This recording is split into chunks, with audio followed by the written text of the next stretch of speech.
అధ్యక్ష ముందుగా ధన్యవాదాలు అధ్యక్ష.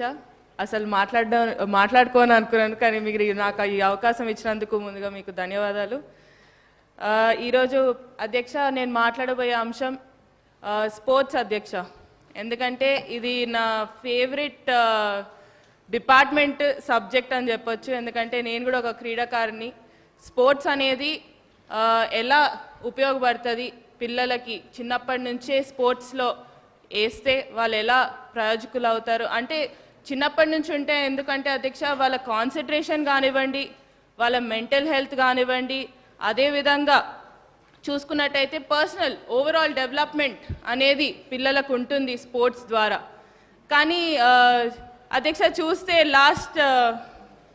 లాస్ట్ ఫ్యూ ఇయర్స్ నుంచి ఈ డిపార్ట్మెంట్ అనేది చాలా నెగ్లెక్ట్ చేసుకుంటూ వస్తున్నారు అధ్యక్ష, స్పోర్ట్స్ డిపార్ట్మెంట్ అనేది. ఎందుకంటే మనం అప్పుడు ఇంతకుముందు స్పోర్ట్స్ అంటే అరే ఈరోజు ఈ టోర్నమెంట్ ఉంది ఇక్కడికి వెళ్ళాలి, ఆ టోర్నమెంట్ ఉంది అక్కడికి వెళ్ళాలి అని చాలా అనుకునేవాళ్ళం. కానీ ఈ కొన్ని సంవత్సరాల నుంచి అసలు టోర్నమెంట్లు అవుతున్నాయా, అసలు ఏమవుతుంది అనేది చూస్తే మాత్రం చాలా బాధాకరంగా ఉంది అధ్యక్ష. అదేవిధంగా ఈ లాస్ట్ కొన్ని సంవత్సరాలు అంటే అంతకుముందు చెప్తాను అధ్యక్ష, ఎప్పుడైతే కాంగ్రెస్ ప్రభుత్వం అధికారంలో ఉన్నప్పుడు చాలా స్పోర్ట్స్ కాంపిటీషన్స్ అనేది నిర్వహించింది అధ్యక్ష. పైకా దాంట్లో ఏంటంటే మన అథ్లీట్స్ కూడా చాలా బాగా పర్ఫామ్ చేసిండ్రు అధ్యక్ష. మీరు చూసుకున్నట్లయితే 2014 వరకు అయితే 115 ఇంటర్నేషనల్ మెడల్స్ వచ్చినాయి అధ్యక్ష. 1644 నేషనల్ మెడల్స్ మనకు వచ్చినాయి అధ్యక్ష. అదేవిధంగా మన క్రీడాకారులు 126 ఇంటర్నేషనల్ ఛాంపియన్షిప్స్లో కూడా పార్టిసిపేట్ చేయడం జరిగింది అధ్యక్ష. కానీ అదే నంబర్స్ అనేది, అవే ఫిగర్స్ అనేటివి తగ్గుకుంటూ వచ్చినాయి అధ్యక్ష. ఈ లాస్ట్ 10 ఇయర్స్లో చూస్తే, ఈ లాస్ట్ 10 ఇయర్స్లో అయితే 64 ఇంటర్నేషనల్ మెడల్స్ అధ్యక్ష. ఇంకా నేషనల్ మెడల్స్ అయితే ఇంకా చెప్తే మనం ఇంతకుముందు 1644 ఉంటే ఇప్పుడు లాస్ట్ 10 ఇయర్స్లో 684 మెడల్సే మనం సాధించగలుగుతున్నాం అధ్యక్ష నేషనల్ లెవెల్లో. అంటే ఏ రకంగా ఈ స్పోర్ట్స్ అనేది నెగ్లెక్ట్ చేయడం జరిగిందనేది మనం చూడొచ్చు అధ్యక్ష. అదేవిధంగా కాంగ్రెస్ ప్రభుత్వం ఉన్నప్పుడు 2004 నుంచి 14 వరకు 10 ఇంటర్నేషనల్ టోర్నమెంట్స్, 9 నేషనల్ ఛాంపియన్షిప్స్ అనేటివి హైదరాబాద్లో జరిగినాయి అధ్యక్ష. స్పెషల్ మెన్షన్ చేస్తే మాత్రం international tennis federation men's tennis tournament 2004, Asian rowing championship 2005, Asian badminton championship 2005, Rajiv Gandhi international gymnastic championship 2005, world tennis association open international championship 2006, world military games 2007. ఇంకా చెప్పుకుంటూ పోతే ఇంకా ఆ లిస్ట్ చాలా పెద్దగా ఉంది అధ్యక్ష. కానీ లాస్ట్ 10 ఇయర్స్లో చూస్తే మాత్రం అది చాలా తక్కువ అధ్యక్ష. ఏంటి ఇంకా చూసుకుంటూ పోతే, ఇంకా చెప్పుకుంటూ పోతే ఏదైతే క్రికెట్ అంటాం, ఫుట్బాల్ అంటాం, చెస్ అంటాం, బ్యాడ్మింటన్ అంటాం, ఇలా అన్ని పేరుకి మాత్రం పెద్ద పెద్ద స్పోర్ట్స్లో మనం అందరం చూస్తున్నాం. చాలామంది స్పోర్ట్స్ పర్సన్స్ వచ్చి ఈరోజు మెడల్స్ సాధిస్తున్నారు అధ్యక్ష. వాళ్ళని అనట్లేదు అధ్యక్ష. నేను ఇక్కడ మాట్లాడదలుచుకుంది ఏవైతే స్పోర్ట్స్ మనం ఇగ్నోర్ చేస్తున్న స్పోర్ట్స్ ఏవైతే ఉన్నాయో స్పెసిఫిక్గా చూస్తే చాలా స్పోర్ట్స్ ఉన్నాయి అధ్యక్ష, which are internationally very famous and very ఏమంటారు అందరు చూస్తారు కూడా అధ్యక్ష. కానీ అవే స్పోర్ట్స్ అనేటివి మన దగ్గర చాలా తక్కువ అధ్యక్ష. ఎందుకంటే నేను కూడా ఇంతకుముందు ఒక రోలర్ స్కేటింగ్ ఛాంపియన్షిప్లో పార్టిసిపేట్ చేసిన దాన్ని, ఆ రోలర్ స్కేటింగ్ నేషనల్ లెవెల్ వరకు వెళ్ళిన దాన్ని, నాకు తెలుసు.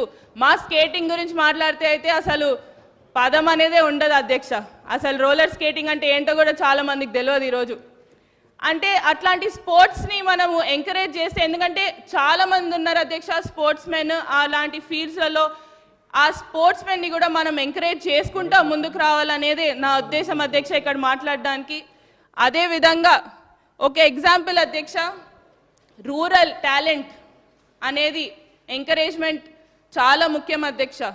ఎందుకంటే ఈరోజు మన ముఖ్యమంత్రి గారు స్పెసిఫిక్గా స్పోర్ట్స్ మీద చాలా ప్రత్యేక దృష్టి పెట్టినందుకు చాలా ధన్యవాదాలు మన ముఖ్యమంత్రి గారికి. ఎందుకంటే ఎప్పుడు లేనంతగా బడ్జెట్ అలొకేషన్ అనేది ఈ సంవత్సరం మనం స్పోర్ట్స్కి చేయగలిగినాం అధ్యక్ష. దానికి ముఖ్యమంత్రి గారికి ప్రత్యేక ధన్యవాదాలు అధ్యక్ష.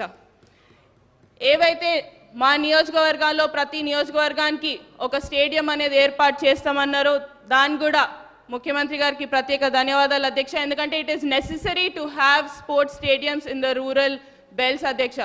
ఎందుకంటే మా దగ్గర మా నియోజకవర్గం నారాయణపేట చూసుకున్నట్లయితే మా దగ్గర చాలా వరకు ఖోఖో కానివ్వండి, రెస్లింగ్ కానివ్వండి, మీరు ఆశ్చర్యపోతారు, అమ్మాయిలు ఎక్కువ ఉన్నారు అధ్యక్ష అబ్బాయిల కన్నా.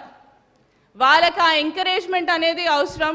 ఆ ఎంకరేజ్మెంట్ మనం ఇవ్వగలిగితే తప్పకుండా వాళ్ళు మన దేశానికి ఒక పేరు తెస్తారు, అదేవిధంగా ఇంటర్నేషనల్ లెవెల్లో పార్టిసిపేట్ చేస్తారనేదే నా ఉద్దేశం అధ్యక్ష. ఏదైతే నారాయణపేట నియోజకవర్గంకి వస్తే అధ్యక్ష రెస్లింగ్లో చూస్తాను, స్పెసిఫిక్గా రెస్లింగ్ గురించి మాట్లాడతాను. ఎక్కువ సమయం తీసుకోను, 2 నిమిషాలు. రెస్లింగ్ గురించి మాట్లాడినప్పుడు అయితే మన అమ్మాయిల అధ్యక్ష మా నారాయణపేట నియోజకవర్గంలో 100 పైన అమ్మాయిలు రెస్లింగ్ చేస్తారు అధ్యక్ష ఈరోజు. అదేవిధంగా అబ్బాయిలు కూడా ఉంటారు, కానీ అమ్మాయిలు ఎక్కువ ఉన్నారు అధ్యక్ష. ఆ రెస్లింగ్ అనేది నాకు ఎంత ఆశ్చర్యకరం, ఎందుకంటే కొత్తగా వచ్చినాను, పాలిటిక్స్లో కొత్తగా వచ్చినాను. నేను ప్రచారం చేసేటప్పుడు అధ్యక్ష ఒక అమ్మాయి కలిసింది అధ్యక్ష. అమ్మాయి కలిసినప్పుడు ఆ అమ్మాయి పేరు రజిత. ఆ అమ్మాయి కలిసినప్పుడు ఆ అమ్మాయి చెప్పింది అధ్యక్ష, నేను నేషనల్ మెడల్ అక్క, నేను నేషనల్ మెడలిస్ట్ని.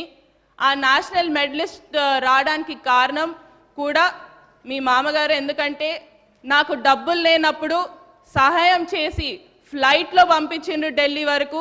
ఆ ఫ్లైట్లో వెళ్ళి నేను నాకు మెడల్ తీసుకొని రమ్మని చెప్పి మెడల్ తీసుకొని వచ్చిన అక్క ఈరోజు. కానీ మా తల్లిదండ్రులు ఈరోజు నన్ను ఆడనివ్వట్లేదు అక్క, నన్ను ఎట్లైనా అట్లా సపోర్ట్ చేయండి అని అడగడం జరిగింది. వెంటనే వాళ్ళ తల్లిదండ్రులను పిలిపించాను అధ్యక్ష. అప్పటికప్పుడే మాట్లాడాను, ఈ అమ్మాయికి ఏ అవసరం ఉన్నా కూడా నేనుంటాను, ఎందుకంటే నేను కూడా ఒక క్రీడాకారిని కాబట్టి తప్పకుండా క్రీడాకారులని ఎంకరేజ్ చేస్తాను, తప్పకుండా ఉండాలి, అమ్మాయిని ఆడిపియండి, ఏ అవసరం ఉన్నా నేను ఉంటానని చెప్పడం జరిగింది అధ్యక్ష. ఇది బేసిక్ అధ్యక్ష. అంటే ఆ స్పిరిట్ అనేది రూరల్ అమ్మాయిలలో ఎక్కువ ఉంది. ఎందుకంటే అమ్మాయిగా మాట్లాడుతూ స్పోర్ట్స్లో ఆడాలనే ఎంకరేజ్మెంట్ కావాలి అని మనం ఆ కొంచెం ఎఫర్ట్ పెడితే మాత్రం తప్పకుండా విల్ హ్యావ్ బిగ్ స్టార్స్ ఆ రూరల్ ఏరియాస్ నుంచి అనేది కూడా మీకు తెలియజేస్తూ, అదేవిధంగా ఏదైతే ప్రభుత్వం ఈసారి కేటాయించిన బడ్జెట్ అన్నిటికంటే హైయెస్ట్ ఈసారి కేటాయించినందుకు స్పోర్ట్స్లో ప్రత్యేక ధన్యవాదాలు అధ్యక్ష. అలాగే చూసుకుంటే మన గవర్నమెంట్ ఆఫ్ తెలంగాణ ఇప్పుడు ఏంటంటే it is determined to conduct sports competitions, annual sports competitions. That is also going to be very very benefiting for the sports people and encouraging them అధ్యక్ష. సో ఇదే విధంగా ముందుకు వెళ్ళాలని కూడా కోరుకుంటూ, దాంతోపాటు మెయిన్ అధ్యక్ష ఇప్పుడు స్పోర్ట్స్ గురించి మాట్లాడుతున్నాం. మరి కోచెస్ అధ్యక్ష, కోచెస్ అనేది డెఫిషియన్సీ చాలా వరకు ఉంది అధ్యక్ష మన దగ్గర. ఆ కోచెస్ లేక ఇబ్బంది పడేటోళ్ళు కూడా చాలామంది ఉన్నారు. ఆ కోచెస్ మనం వీలైనంత వరకు మనము కోచెస్ని రిక్రూట్ చేయగలిగితే చాలా మంచిగా ఉంటుంది అధ్యక్ష. ఎందుకంటే మన ఏదైతే స్పోర్ట్స్ అథారిటీ ఆఫ్ తెలంగాణలో ఉంది అధ్యక్ష, దాంట్లో స్టాఫ్ అనేది కోచెస్ కానివ్వండి, ఏదైతే మినిస్ట్రియల్ స్టాఫ్ కానివ్వండి, డ్యూరింగ్ 2004 to 2014 రిక్రూట్ అయిన వాళ్ళు ఉన్నారు అధ్యక్ష. దాని తర్వాత రిక్రూట్మెంట్ అనేది జరగలేదు. తప్పకుండా దీని మీద కూడా ప్రత్యేక దృష్టి పెట్టాలని మీ ద్వారా ప్రభుత్వాన్ని కూడా కోరడం జరుగుతుంది. అదేవిధంగా ఏ విధంగా అయితే స్పోర్ట్స్ ఎంకరేజ్మెంట్ మన ముఖ్యమంత్రి గారు చేస్తున్నారో దాన్ని ఇలానే ఎంకరేజ్ చేస్తూ ఉంటే తప్పకుండా ఇక్కడ శాసనసభలో ఉన్న వాళ్ళం ప్రతి ఒక్కరం అనుకుంటాను, ఈ పార్టీ కాదు ఆ పార్టీ కాదు, ప్రతి ఒక్కరం కూడా దీన్ని ఎంకరేజ్ చేసుకుంటూ ముందుకు వెళ్తామని. ఎందుకంటే అది పిల్లల కోసం ఎంకరేజ్ చేస్తున్నాం కాబట్టి తప్పకుండా ఇట్ విల్ బీ యూస్ఫుల్ అనేది కూడా నమ్ముకుంటూ, నాకు ఈ అవకాశం ఇచ్చినందుకు, ఎక్కువ సమయం తీసుకోలేదు అధ్యక్ష, నాకు ఈ అవకాశం ఇచ్చినందుకు ప్రత్యేక ధన్యవాదాలు అధ్యక్ష. యశస్విని రెడ్డి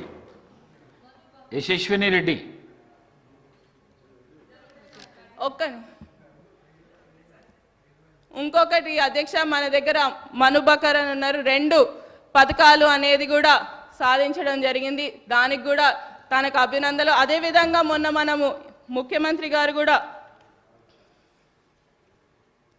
ఫైనాన్షియల్ అసిస్టెన్స్ అనేది కూడా ఇవ్వడం జరిగింది అధ్యక్ష.